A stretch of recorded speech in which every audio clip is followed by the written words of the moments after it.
Hi friends, welcome to vijislifestyle.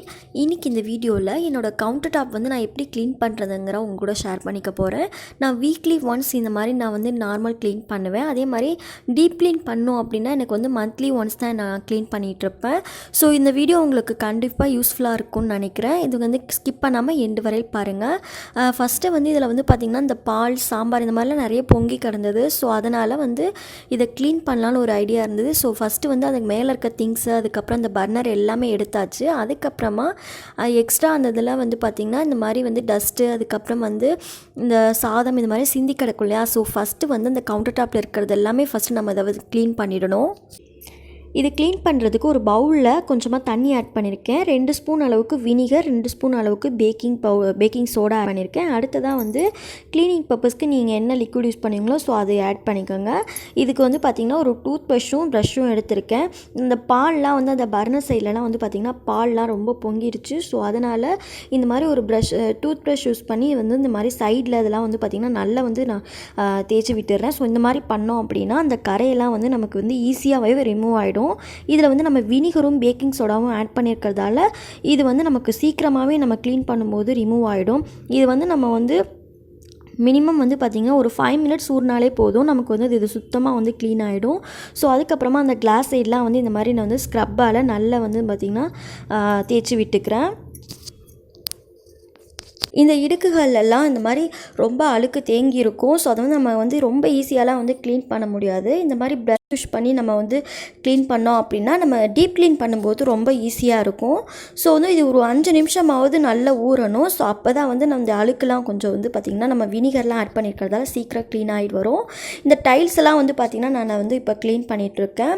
Mister மஸ்கிள் அதுதான் நான் use பண்ணிகிட்ருக்கேன். அதே மாதிரி இந்த வால் ஸ்டிக்கர் சைடு வந்து நம்ம ஈர துணியால் வச்சு நம்ம வந்து க்ளீன் பண்ணிட்டோம் அப்படின்னா நமக்கு வந்து அந்த வால் ஸ்டிக்கர் வந்து பார்க்க புதுசாகவே இருக்கும். இது எல்லாமே க்ளீன் பண்ணிவிட்டு அதுக்கப்புறமா தான் வந்து இந்த கேஸ் ஸ்டவ்வை வந்து நான் வந்து ஈர துணியால் நான் தொடச்சி எடுத்துப்பேன். கவுண்டர் டாப் க்ளீன் பண்ணுறதுக்கு முன்னாடி கேஸ் ஸ்டவ்வை ஃபஸ்ட்டு நான் க்ளீன் பண்ணிவிடுவேன். ஒரு 5 மினிட்ஸாவது நல்லா ஊறுனுச்சு அப்படின்னா அந்த அழுக்கெல்லாம் வந்து நமக்கு வந்து ஈஸியாக வந்து ரிமூவ் ஆகிடும். ஸோ அதுக்கப்புறமா நம்ம தொடச்சி எடுத்தோம் அப்படின்னா கேஸ் ஸ்டவ் வந்து நல்லா பார்க்கும்போது புதுசாகவே தெரியும். நம்ம வந்து இதே டிப்ஸை வந்து ஸ்டெயின்லெஸ் ஸ்டீல் அந்த கேஸ் ஸ்டவ்வுக்கும் இதை வந்து நீங்கள் யூஸ் பண்ணிக்கலாம்.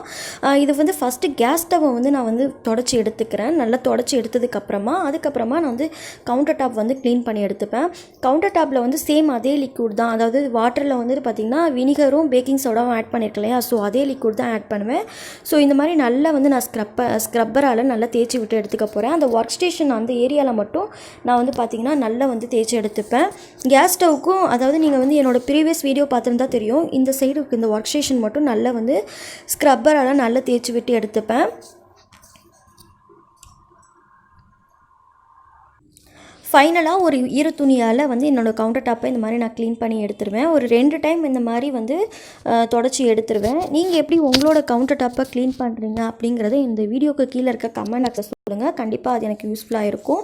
நான் வந்து இந்த மாதிரி தான் நான் க்ளீன் பண்ணிகிட்ருக்கேன். உங்களுக்கு பிடிச்சிருந்தாலும் சரி பிடிக்கலனாலும் சரி உங்களோட ஃபீட்பேக் என் கூட மறக்காமல் ஷேர் பண்ணிக்கோங்க.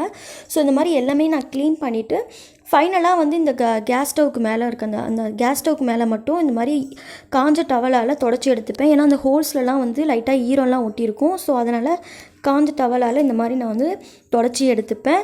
அந்த பர்னர்லாம் வந்து நான் நார்மலாக தான் வந்து நான் க்ளீன் பண்ணுவேன். மந்த்லி ஒன்ஸ் அதாவது டீப் க்ளீன் பண்ணும்போது மட்டும் தான் ரொம்ப வந்து க்ளீன் பண்ணிகிட்ருப்பேன். இல்லைனா வந்து நார்மலாக வாஷ் பண்ணி எடுத்துகிட்டு காய வச்சதுக்கப்புறம் இதில் வந்து நான் செட் பண்ணிவிடுவேன். ஸோ ஃபைனலாக என்னோடய கவுண்டர் டாப் வந்து இப்படி தான் இருக்குது. நான் ஒர்க் ஸ்டேஷன் மட்டும் ரொம்ப நீட்டாக வச்சுப்பேன். நீங்கள் இப்போ பார்த்தாலே தெரியும், அந்த இடத்துலலாம் வந்து பாருங்கள் அழுக்கெலாம் இல்லாமல் நமக்கு வந்து பளிச்சுன்னு இருக்கிறது தெரியும். அந்த இடுக்குகள்லாம் கூட பாருங்கள் ரொம்ப நீட்டாகவே இருக்குது. அந்த பர்னர் சைடும் பாருங்கள் நமக்கு வந்து அது க்ளீனாகவே இருக்குது. கண்டிப்பாக இந்த வீடியோ உங்களுக்கு யூஸ்ஃபுல்லாக இருக்கும்னு நம்புகிறேன். இந்த வீடியோ உங்களுக்கு பிடிச்சிருந்ததுன்னா லைக் பண்ணுங்கள், ஷேர் பண்ணுங்கள், மறக்காமல் என்னோடய சேனலை சப்ஸ்கிரைப் பண்ணிவிடுங்க. தேங்க்ஸ் ஃபார் வாட்சிங். தேங்க்யூ.